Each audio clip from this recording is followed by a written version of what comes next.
y el país integra. Saludos cordiales, compañeros, comentarles que nos encontramos en la Universidad Andina, en donde en este momento se está presentando el informe Clima y Desarrollo, que lo que busca también es tener un instrumento para lo que será el desarrollo sostenible del país y la región. Al momento, Juan José Miranda, quien es autor de este informe, está dando a conocer los principales hitos y también las recomendaciones que se hacen. Escuchemos de inmediato también al autor de este informe Clima y Desarrollo.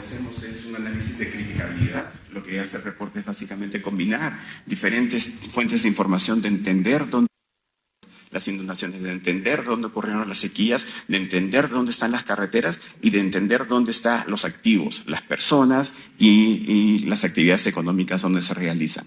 Como vemos en el gráfico de la izquierda, para los hogares nacionales, el tener una semana sin carreteras genera un efecto de 35 millones de dólares. Una semana sin acceso a carreteras. De otra manera, si también tenemos una semana sin acceso a carreteras, para las exportaciones ecuatorianas el efecto puede llegar a ser 150 millones de dólares al año. Entonces, es básicamente la manera como que tratamos de cuantificar y luego incorporar en el modelo macroeconómico para comparar con todas las otras variables o con todos los otros tipos de choques naturales que existen en el país. Entonces, es así como se refleja en el sector transporte. Pero no es solamente el valor agregado. Recuerden, también existe capital humano que deja de producir. Y eso, en este caso, no lo estamos cuantificando, pero sí en el modelo macroeconómico. El siguiente, por favor. El segundo sector económico que es muy afectado en el caso ecuatoriano es básicamente el sector agrícola. Y las líneas rojas o las barras rojas corresponden al escenario seco, y las líneas azules corresponden al escenario húmedo. Entonces lo que vemos es básicamente que ante diferentes productos agrícolas, ante un escenario seco de sequías, todos se van a ver afectados negativamente, principalmente el banano. Entonces, si existe una estrategia, básicamente es que el país tiene que actuar muy fuertemente en el sector agrícola para mitigar estos daños.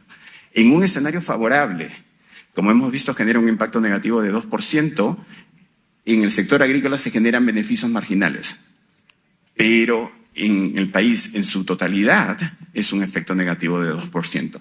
Entonces, lo que queremos resaltar aquí es básicamente que para un escenario un poco pesimista, para el escenario de sequías, que es el actualmente que tenemos, es básicamente todos los productos se ven afectados sustancialmente.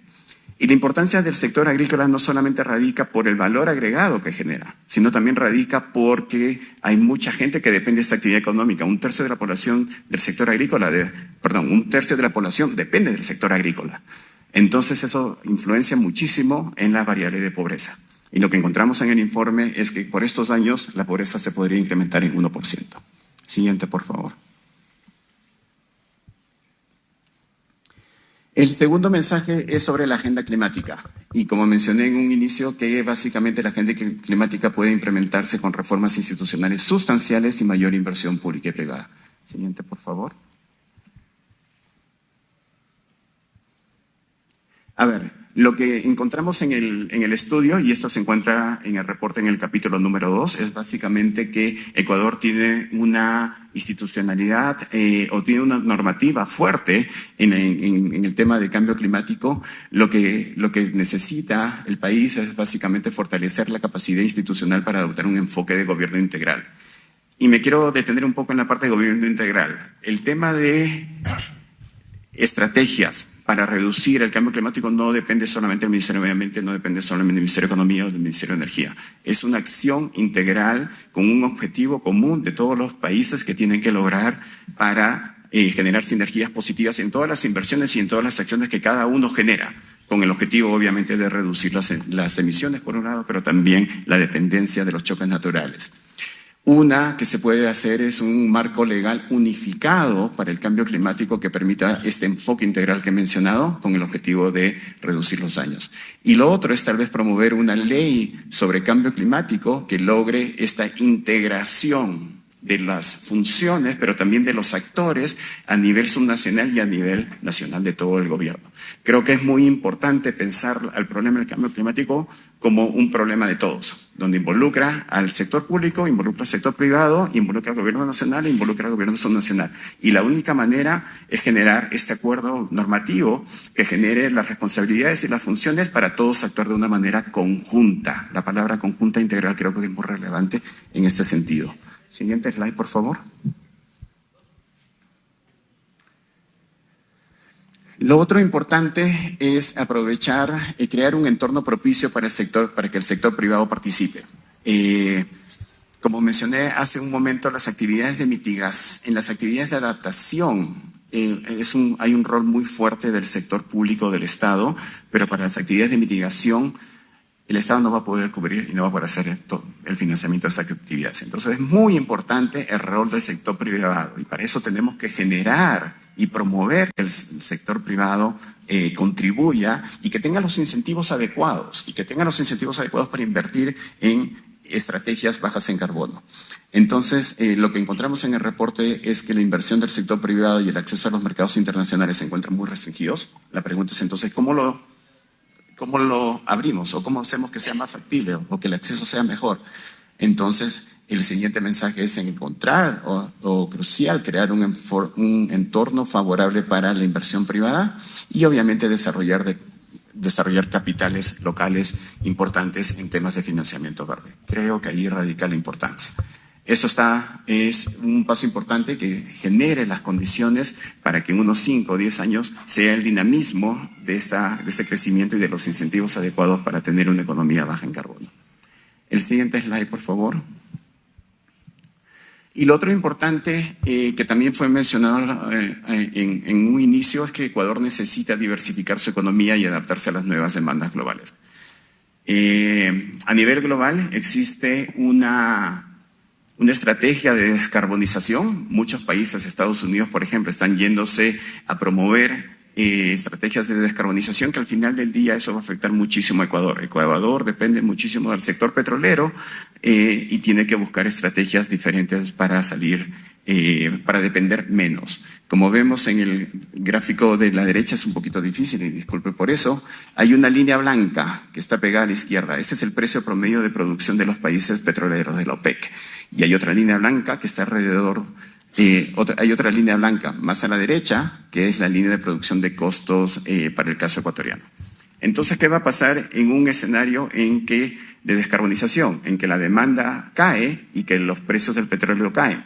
Básicamente, Ecuador no va a estar en una economía competitiva para poder básicamente seguir vendiendo el petróleo. Entonces, si ese escenario se genera, básicamente Ecuador tendría que buscar otras estrategias, ¿verdad?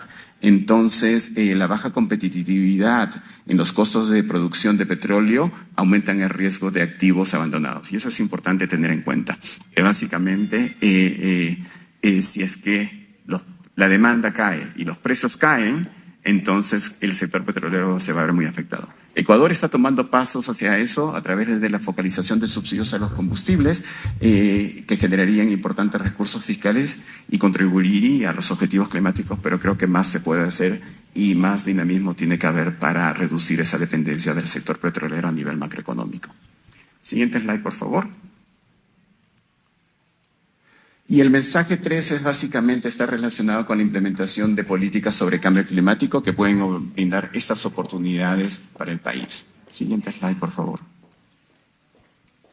Y básicamente la inversión en 3 sectores claves. La primera es energía, la segunda es transporte y la tercera es el tema de uso de suelo en el sector forestal y agrícola. Hemos visto que los daños más importantes se generan en el sector transporte. El sector energía también a través de la sequía se está viendo muy dañado, pero también el sector forestal y agrícola son los más impactados. Entonces lo que hacemos en esta sección es básicamente mostrar múltiples estrategias sobre cómo el país puede buscar alternativas que sean costo eficientes con el fin de reducir esta vulnerabilidad que tiene en estos 3 sectores. Siguiente slide, por favor. Y otra vez, estos son ejemplos de políticas que voy a mencionar. Los invito a leer el reporte. Creo que lo importante y y un poco la descripción de por qué estas opciones fueron elegidas están muy bien descritas en el reporte y por eso les invito. Pero si hay una política importante que el país tiene que promover es ampliar y adaptar tecnologías en la agricultura que son climáticamente inteligentes, incluyendo irrigación. Creo que el tema de irrigación es una variable muy importante en el país que se debería fortalecer muchísimo. Muy pocas áreas, en el caso ecuatoriano, tienen irrigación. Hemos visto los impactos en los primeros slides sobre el impacto del cambio climático en un escenario seco que afectaría sustancialmente esas barras de rojo, si recuerdan, afectarían sustancialmente al país. Y entonces creo que es un ganar-ganar, un escenario de ganar-ganar, tanto para el país, para el sector, para las comunidades pequeñas, para las comunidades locales. Entonces creo que irrigación es una variable muy fuerte que se debería tener en cuenta.